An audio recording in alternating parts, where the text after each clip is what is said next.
하나님 주신 말씀은 마가복음 6장 30절에서 44절 말씀입니다. 기록된 말씀 마가복음 6장 30절에서 44절 말씀을 교독하겠습니다.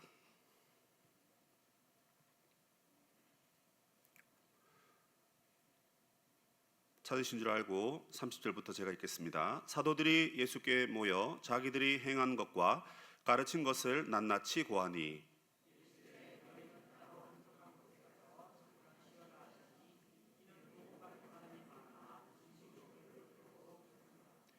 이에 배를 타고 따로 한적한 곳에 갈새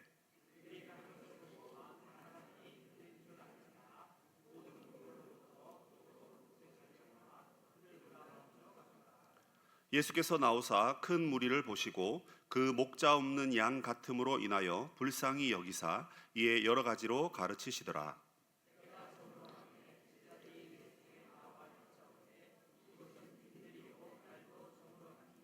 무리를 보내어 두루 촌과 마을로 가서 무엇을 사 먹게 하옵소서.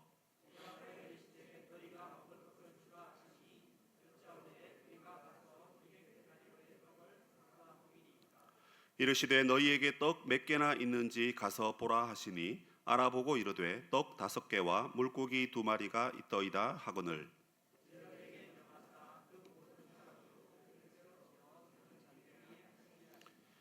때로 100명씩 또는 50명씩 앉은지라.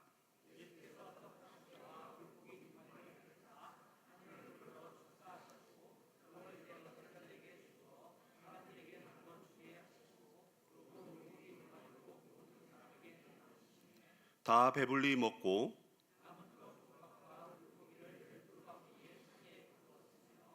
떡을 먹은 남자는 5,000명이었더라. 아멘. 예, 성도 여러분, 오늘 저녁 식사 맛있게 하고 오셨습니까? 여기는 대답이 없네요. 예. 혹시 못 드신 분들은 귀가하셔서 따뜻한 라면 한 사발이라도 하시고 위로 받으시면 좋겠습니다. 여러분, 혹시 라면 몇 개까지 드실 수 있으세요? 우리 장강호 장로님 몇 개 드실 수 있으십니까? 3개. 예, 저보다 위가 크시네요. 저는 2개밖에 못 먹겠더라고요. 예, 보기보다 제가 너무 허약해서. 보기에도 허약하지만 실제로도 허약합니다. 2개 이상은 도저히 못 먹겠더라고요. 아무리 배고파도 2개면 딱 알맞더라고요. 더 먹고 싶은데 저의 한계는 그렇습니다. 인생이 여러분 살아가면서 여러 가지 한계를 맞을 때가 있습니다. 체력적 한계. 얼마 전에 제가 건강검진을 좀 받았는데 생전 처음 듣던 이야기도 나오고 유전자 검사를 받았어요. 그러니까 알츠하이머 걸릴 확률이 높대요. 그게 뭔고 보니까 치매.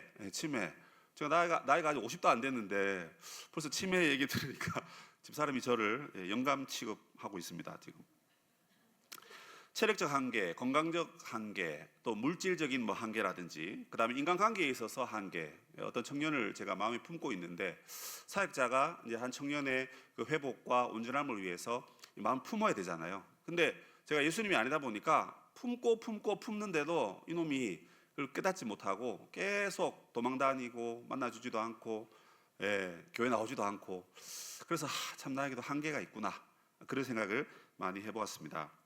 이런 한계가 너무 많이 와서 그럴까요? 요즘 밤에 잠이 잘 안 옵니다. 그래서 계속 깨기도 하고 그러고 있는데, 이 한계라는 이 벽 앞에 우리의 연약함들을 보게 되고, 그러면서 이 한계를 어떻게 극복해야 되는가, 이것이 어쩌면 우리 인생의 숙제라고 그렇게 생각을 합니다.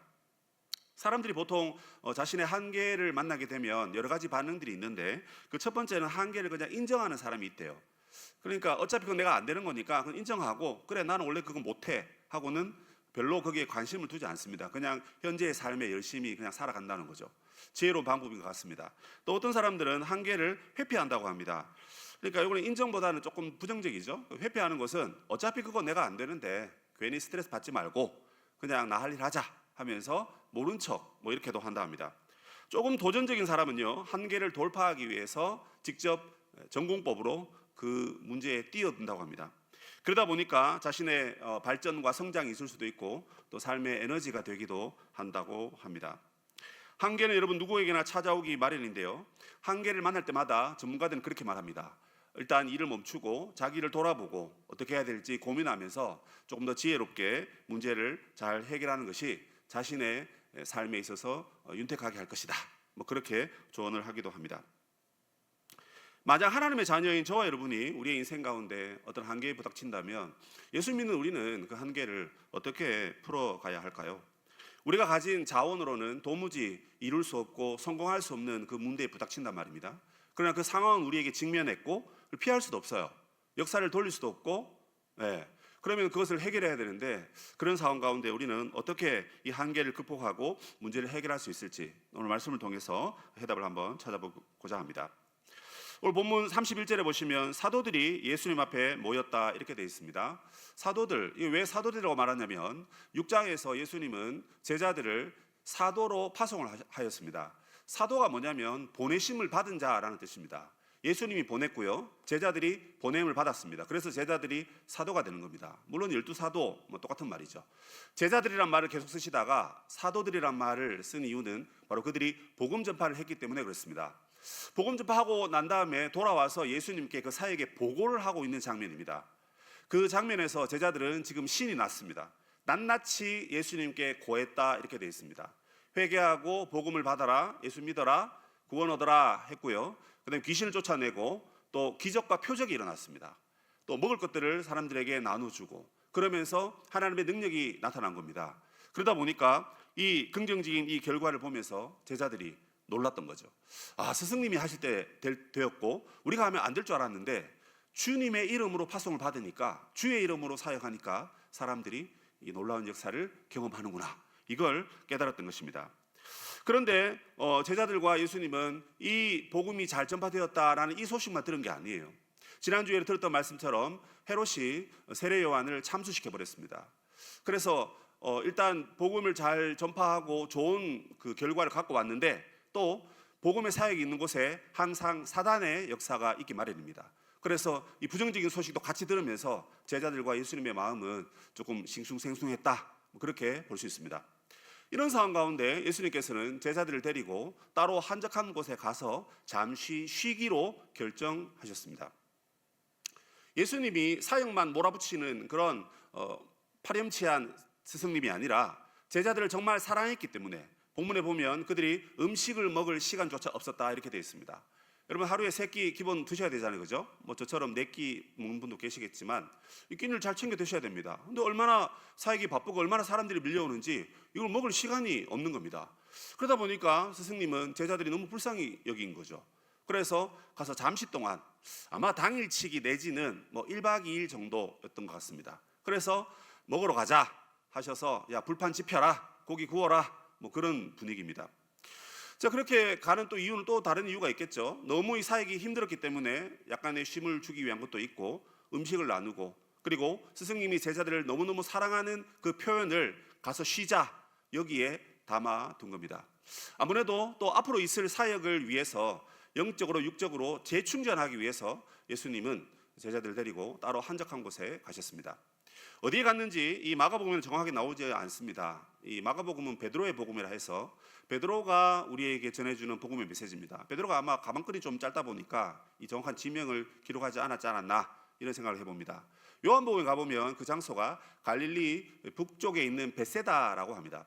지금 여러분 갈릴리 남쪽에 있는 나사렛에서 복음을 전하고 돌아와서 사역 보고를 들었습니다. 그리고 배 타고 대각선으로 가로질러서 정확히 말하면 7시에서 2시 방향으로 배를 타고 쭉 올라가면 됩니다.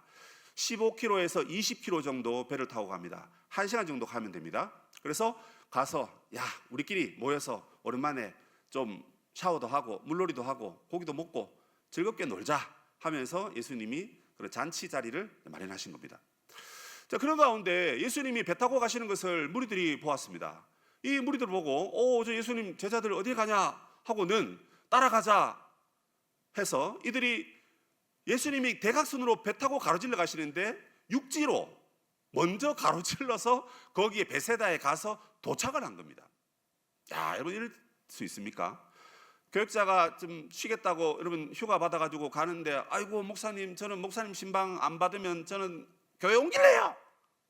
이러면 교역자 어떻게 해야 됩니까? 예, 담임 목사님 찾으세요. 이럴 수는 없잖아요. 예, 저희 공동체니까 알겠습니다 해서 가던 길을 마다하고 가서 만날 수밖에 없겠죠. 적어도 여러분 예수님의 제자라면 그럴 겁니다. 그런데 예수님도 자신의 쉼과 휴식을 마다하고 그렇게 찾아와서 기다리는 그들에게 쉼은 온데간데 없고 그들을 오늘 성경에 보니까 불쌍히 여겼다 이렇게 되어 있습니다. 예수님께서 그들을 불쌍히 여긴 그 이유가 있습니다. 왜 여러분 그들을 불쌍히 여기셨습니까? 오늘 본문에 보니까 목자 없는 양 같음으로 인하여 이렇게 되어 있습니다. 그래서 성경을 자세히 보시면 그 목자 없는 양 같음 이렇게 되어 있습니다. 그라는 것을 덧붙입니다. 무슨 말이죠? 예수님이 직접 보셨다는 것입니다. 직접 보셨고 직접 이렇게 두루루 보니까 사람들이 꽤 많이 몰렸는데 베세다 그 들판이거든요. 엄청나게 많은 사람이 몰린 거예요. 보니까 목자 없는 양같이 그렇게 너무 불쌍히 여러분 보이더란 말입니다. 그 예수님께서 그렇게 불쌍히 여긴 그들에게 무엇을 해야 할까 고민하셨는데 오늘 본문에 보니까 그들에게 양쪽으로 채워주셨습니다. 그 첫 번째가 무엇이냐면 34절에 가르치셨다 이렇게 되어 있습니다. 목자 없는 양이라는 것은 이미 민수기 27장 그리고 에스겔 34장에 이미 예언된 말씀입니다. 민수기 27장에 가보면 하나님께서 모세에게 이런 말씀을 하십니다. 너도 무리바 샘물에서 내 거룩함을 나타내지 못했기 때문에 너의 형 아론과 같이 가나안 땅에 들어가지 못하고 여기에서 그냥 천국 가라 그런 얘기를 합니다. 그러니까 모세가 그러지 마시고 저도 데려가 주세요 하고는 제가 없으면 이스라엘 백성이 목자 없는 양같이 될 수도 있잖아요. 그러니까 저도 데려가 주세요 이런 뉘앙스로 말을 했습니다. 그때 말하는 그 목자가 바로 여기 나오는 그 목자인 것입니다. 이 목자가 여러분 무엇 하는 자입니까? 여러분 목자 없는 양 같다 했는데요. 먼저 우리는 양을 생각해 봐야 됩니다. 양은요 세상 천지 손이 많이 가는 동물입니다. 짐승입니다. 목자 없는 양 같다 이 무슨 말입니까? 그러니까 목자가 없으면 양은 죽은 거나 마찬가지다 그 뜻입니다. 양이 눈이 어둡습니다. 안 보입니다 여러분. 길을 못 가요. 겁은 얼마나 많은지. 여러분 목자가 먹여주고 목자가 인도해주고 목자가 소리를 이리로 와라 하지 않으면 양은 아무것도 할 수 없는 그런 존재입니다. 그런데 그 무리들을 보시고 예수님이 그걸 느끼셨다는 거예요. 그런데 여러분 그 시대에 목자가 없었습니까? 이스라엘의 지도자들이 있었습니다. 바리새인, 사두개인 그리고 대제사장들과 제사장들 또 많은 서기관들이 있었습니다. 율법사들이 있었습니다. 그들이 하나님의 진리를 가르치고 또 이 불쌍한 사람들을 늘 가르치고 신방하고 도와야 되는데 전혀 그런데 관심이 없었습니다. 바리새인들은 앉아가지고 율법의 조항인 613가지를 두고 어느 것이 가장 큰 계명입니까? 서로 야 오늘은 이거 같다 아니야 저거야 하면서 그냥 테이블에 앉아서 서로 농담 따먹기를 하고 있지 가난하고 불쌍한 연약한 자들에게는 전혀 관심이 없었던 겁니다. 그래서 우리는 첫 번째 그의 인생의 한계를 맞이한 무리들의 모습을 보게 되는 것입니다. 이 무리들이 맞닥뜨린 한계는 무엇입니까? 내가 인생을 진리를 따라 살고 싶고 내 인생에 뭔가를 공급해주고 뭔가 나를 이끌어주는 그런 진정한 지도자, 진정한 목자를 만나기를 바라는데 그 사람이 없더란 말입니다. 아니 회당에 있었습니다. 그리고 로마의 통치를 받고 있었기 때문에 어쨌든 세금 내고 로마한테 잘 인사하고 다니면 또 그들이 원하는 것을 잘 순종하면 로마인들도 로마의 지도자들도 어쩌면 그들에게 훌륭한 지도자가 될 수 있는 것입니다. 그러나 로마인들은 식민 통치를 했기 때문에 당연히 이스라엘 백성들을 자신들의 참된 양으로 생각하지 않았겠죠. 더군다나 유대인들도 그렇게 하지 않았습니다. 아무도 이 가난한 자들, 갈 곳 없는 자들, 먹을 것 없는 자들, 그리고 진리를 알지 못해서 무엇이 진리인지를 알지 못해 방황하는 그들에게 진정한 목자가 되어주지 못했던 것입니다. 그래서 예수님은 바로 그들이 목자 없는 양 같구나.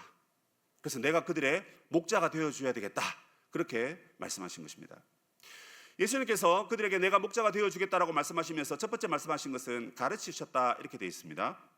성경에서 주로 여러분 가르치셨다라는 것은 그 주어를 예수님께로 연결시키면 대부분 천국 복음 또는 하나님 나라를 가르치셨다 이렇게 봐야 됩니다. 예수님께서 가르치신 하나님 나라는 예수님만 가르치신 게 아닙니다.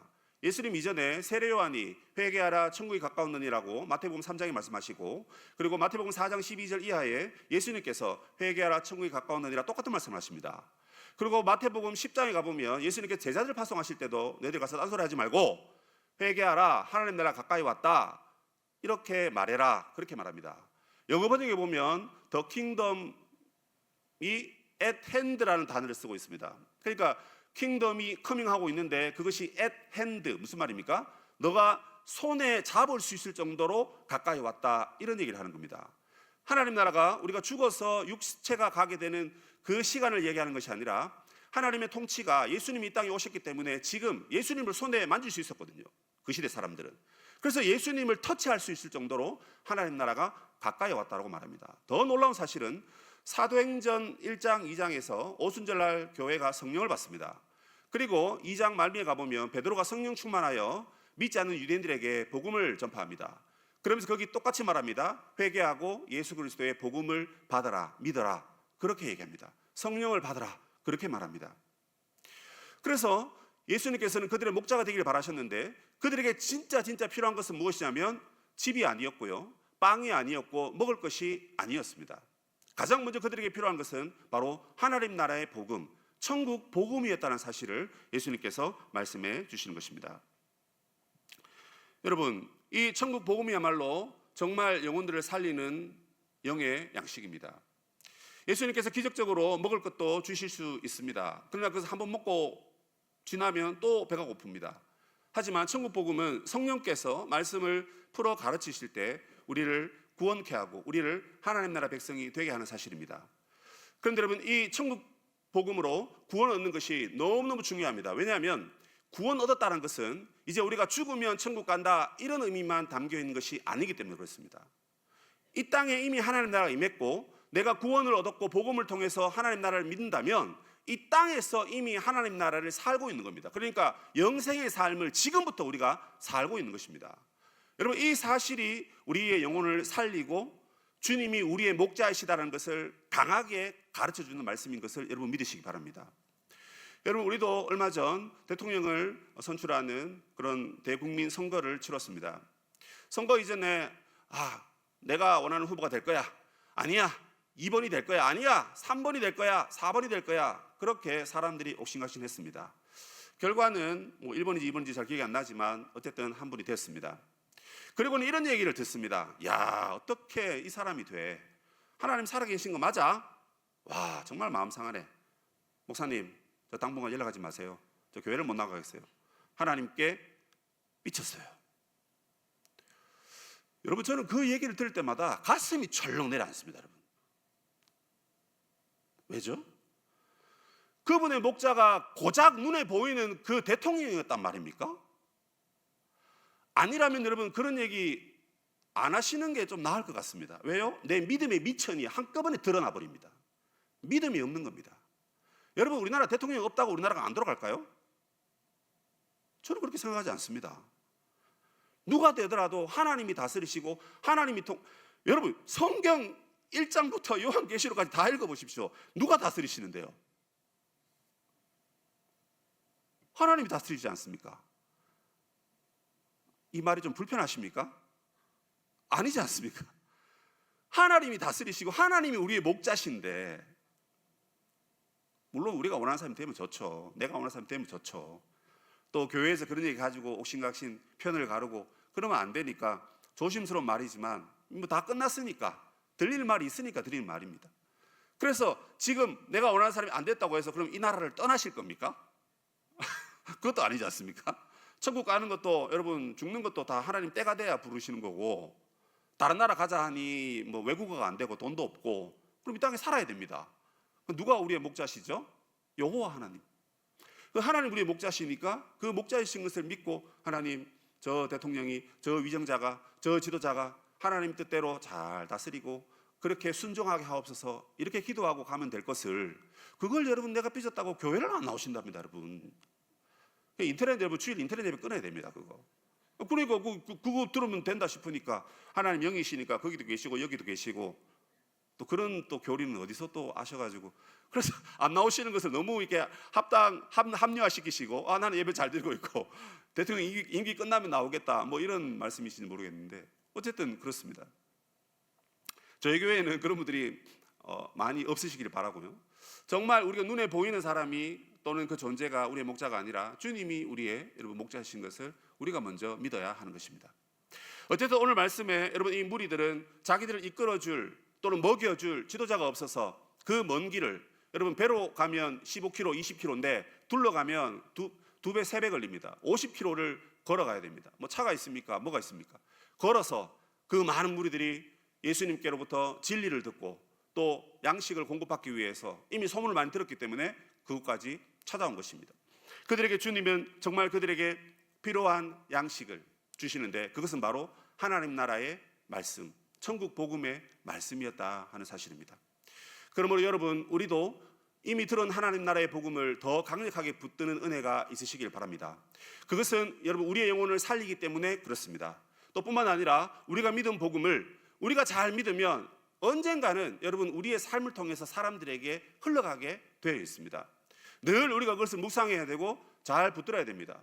여러분 기도 제목이 없다고 말씀하지 마십시오. 하나님 나라가 이 땅에 임하시옵소서, 이게 가장 큰 기도 제목입니다.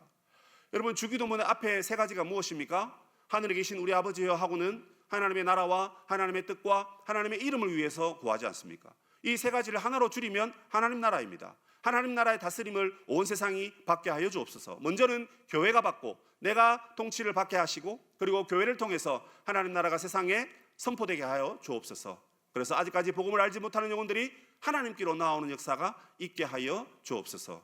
우리가 물질로 구제하고 우리가 필요한 것들을 공급하기 이전에 하나님 나라의 복음을 먼저 가르쳐야 하는 것입니다.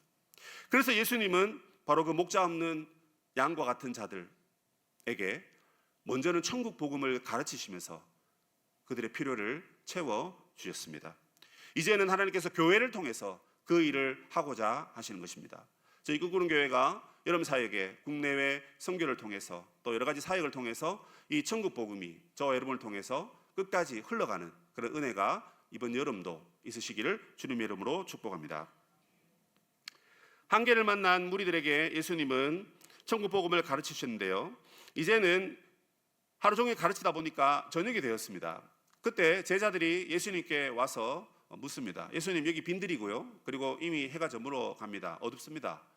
우리가 이 사람들 다 먹이려고 하면 뭐 안 되니까 돌려보내서 사 먹게 합시다. 이런 말을 합니다. 이 말이 저는 상당히 너무 이기적으로 보입니다. 여러분 이 사람들이 공급받지 못해서 영적인 지도자가 없어서 그리고 그들을 먹여주고 살려줄 그런 양식을 줄 만한 사람들이 없어서 이곳까지 찾아왔는데 여러분 돈이 있었겠습니까? 그러니까 여러분 돈도 없는데 가서 사 먹게 하옵소서. 뭐 자기들은 먹을 게 이미 준비되어 있는지 모르지만 이 사람들을 예수님처럼 그렇게 불쌍히 여기지는 못하는 것 같습니다. 그 이유가 뭐냐면 그들은 감정보다는 그들은 이성적인 판단이 또는 계산이 앞섰기 때문에 그렇습니다. 이 많은 사람들을 먹이려면 200데나리온의 돈이 필요합니다. 그렇게 말합니다. 1데나리온이 당시에 여러분 노동자 1인의 품삯입니다. 아까 어떤 우리 고사님께서 우리 공동체의 어떤 집사님 알바생을 구하는데 하루 일당이 15만 원이랍니다. 저는 안 됩니까? 이렇게 물었습니다. 안 된답니다. 만약에 하루 일당을 여러분 15만 원으로 하면 200데나리온은 여러분 약 3천만 원 정도가 됩니다. 마지막 구절에 5천 명이 먹었다 했는데요. 이스라엘의 그 개수는 특이하게 남자들 숫자만 개수합니다. 사람들이 모이면. 그러면 이제 어르신들이나 아이들 뭐 또는 아내들은 숫자에 제외합니다. 예. 그래서 뭐 출애굽하는 숫자도 60만 3,550명인데 다 포함하면 한 200만 명 넘는다 하죠. 예. 그러니까 여기도 여러분 적어도 5천 명이니까 다 포함하면 4배 정도 된다고 생각하면 한 2만 명 정도 된다 보시면 될 것 같아요. 그럼 2만 명에게 200데나리온을 통해서 3천만 원을 통해서 먹이는 겁니다. 얼마나 여러분 큰 돈입니까? 또 뭐 장관을 이루겠죠. 다 앉아서 먹어야 되니까. 그런데 이 돈이 없다고 제자들이 말합니다. 계산적이고 또 정확한 것은 좋은데 예수님처럼 그들을 불쌍히 여기는 마음은 부족했던 것 같습니다. 그러니까 예수님께서 좀 이상한 말을 하십니다. 그래? 그러면 너희들이 주면 안 되냐? 이렇게 얘기합니다. 너희가 먹을 것을 주라. 그렇게 얘기합니다. 그러니까 이제 계산을 얘기했죠. 그럼 뭐가 있냐 하니까 오병이어가 있습니다. 이 오병이어가 요한복음에 가보면 어린아이가 가져왔다 이렇게 되어 있습니다. 추측컨대 어린아이의 도시락 정도였던 것 같습니다.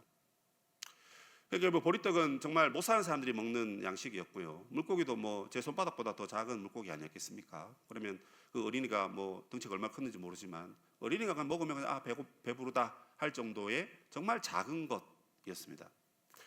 자, 그런데도 신기하게 예수님은 몇 가지 무대를 세팅을 합니다. 그 첫 번째로 푸른 초장에 앉히라 하십니다.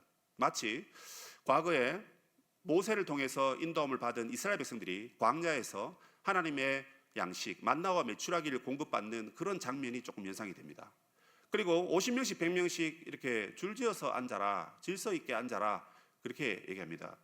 구약의 이스라엘 백성들이 광야에서 진을 칠 때 성막을 중심으로 동서남북 이렇게 12지파가 딱 이렇게 대오를 갖추어서 그렇게 앉았거든요. 구름기둥 불기둥이 인도하며 뭐 따라가기도 하고 또 서기도 하고 했지만 어쨌든 텐트를 칠 때는 조금 이렇게 직사각형, 정사각형으로 그렇게 대열을 갖춰서 했습니다. 자, 이렇게 앉아서 아마 5,000명이라는 숫자가 단번에 계산이 되었던 것 같습니다.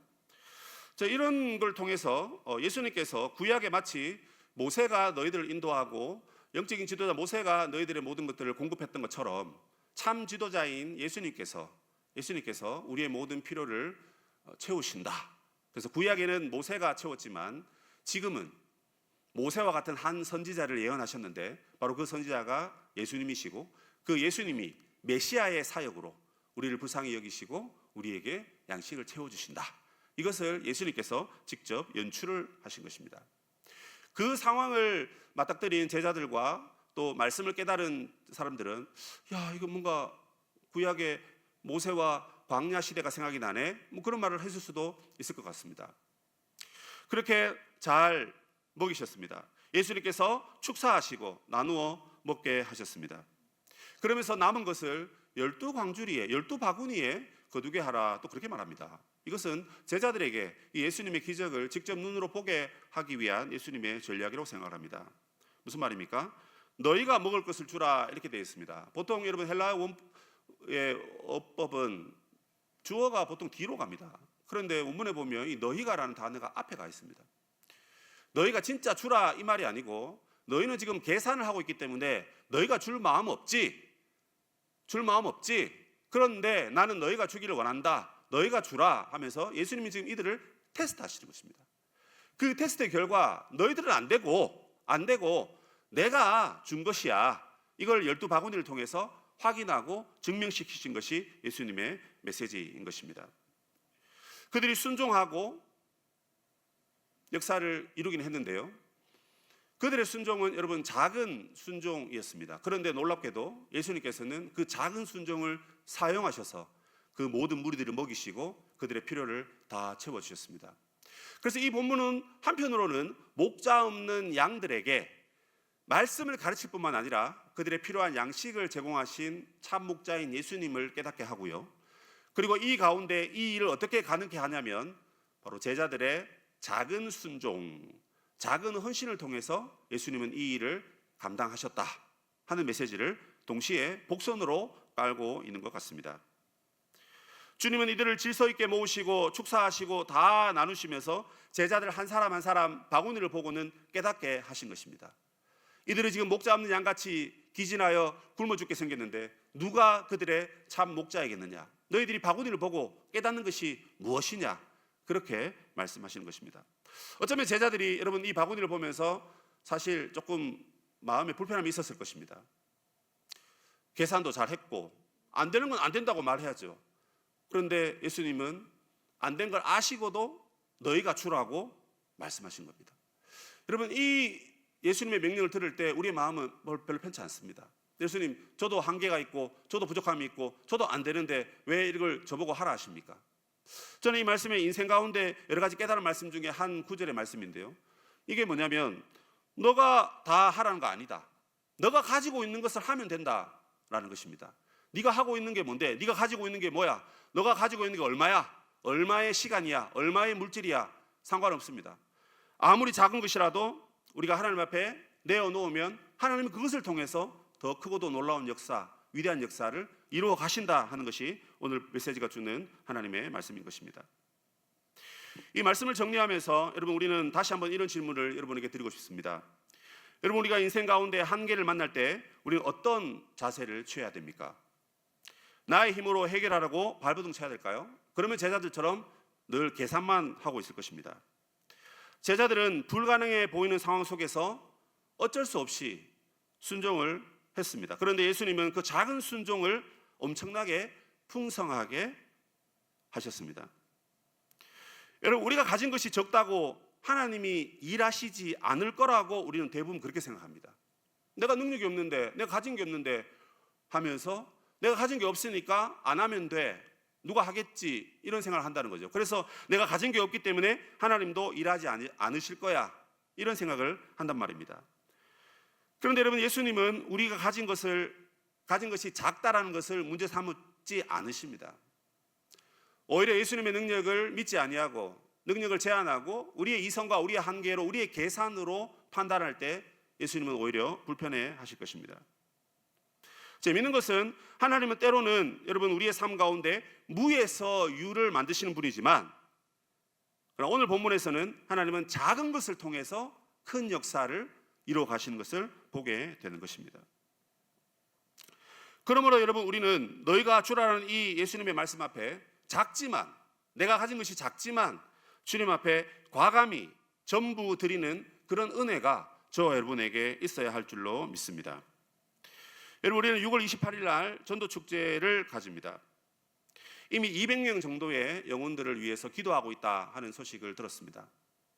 200명의 예수를 알지 못하는 자들, 그 영혼들이 이번 기회에 하나님께 나오든지 아니면 이번 기회가 아니더라도 언젠가는 하나님께 나오기를 바라는 그런 마음으로 작정을 한 것이죠. 그 영혼들이 여러분, 내가 아는 사람이든 모르는 사람이든 상관없습니다. 중요한 것은 교회가 할 수 있는 것, 우리가 작은 것을, 작은 복음을, 작은 양식을 나누어서 그들을 하나님의 나라의 백성으로 이끄는 것, 여러분, 이것이 우리의 사명이고 우리가 해야 될 일인 줄로 믿습니다. 여러분, 그러므로 여러분이 얼마나 가지고 계시든지, 또 얼마나 풍족하신지, 또 얼마나 무엇을 적게 가지고 있는지 저는 알지 못하지만 하나님은 그런 것을 가지고 하나님께 헌신했을 때, 주의 나라를 위해서 내어드렸을 때 하나님 놀랍게 역사하신다는 것을 믿으시고 여러분의 작은 것을 하나님 앞에 기꺼이 드릴 수 있으면 좋겠습니다. 오늘 우리는 하나님의 말씀을 통해서 오병이어 사건을 살펴보았습니다. 무리들의 목자 없는 상태, 그리고 제자들의 계산적인, 다소 어쩌면 이 현대사회를 살아갈 때는 그런 모습이 우리에게 도움이 되는 것 같지만 제자들의 믿음 없는 상태, 이런 것들을 보면서 우리 자신을 여러분 돌아보게 됩니다. 우리도 우리 자신을 늘 계산하죠. 이렇게 하면 되고 저렇게 하면 안 되고 저건 아닌 것 같아, 그렇게 말합니다. 근데 여러분, 때로는 하나님은 우리에게 좀 무모한 질문을 또는 순종을 바라실 때가 많은 것 같습니다. 그래서 교회 생활 하다 보면 참 힘든 게 이 양극단을 균형 있게 잘 가르치고 잘 순종하는 것이 맞다고 봅니다. 그런데 오늘 말씀은 우리가 여러분 작은 것이라 할지라도 하나님께 드리면 그걸 통해서 크고도 풍성한 역사를 이루어 가신다 하는 것을 우리가 들었습니다. 여러분, 하나님께서 지금 계속해서 말씀하시는 부분들이 있을 것입니다. 뭔지 모르지만 여러분, 그것에 순종하는 은혜가 있으면 좋겠습니다. 제가 청년들 지도하다가 이제 하반기 때 꿈섬들을 좀 더 세우기 위해서 몇몇 친구들을 섭외를 했습니다. 그래서 설득을 이제 해야 됩니다. 얘들아, 바쁘지만 이거 해야 되지 않겠니? 조금만 해주라. 뭐 크게 할 일 없다. 그냥 지체들한테 연락 좀 하고 내가 다 가르쳐 주니까 전달하면 되고. 그래서 막 얘기를 했습니다.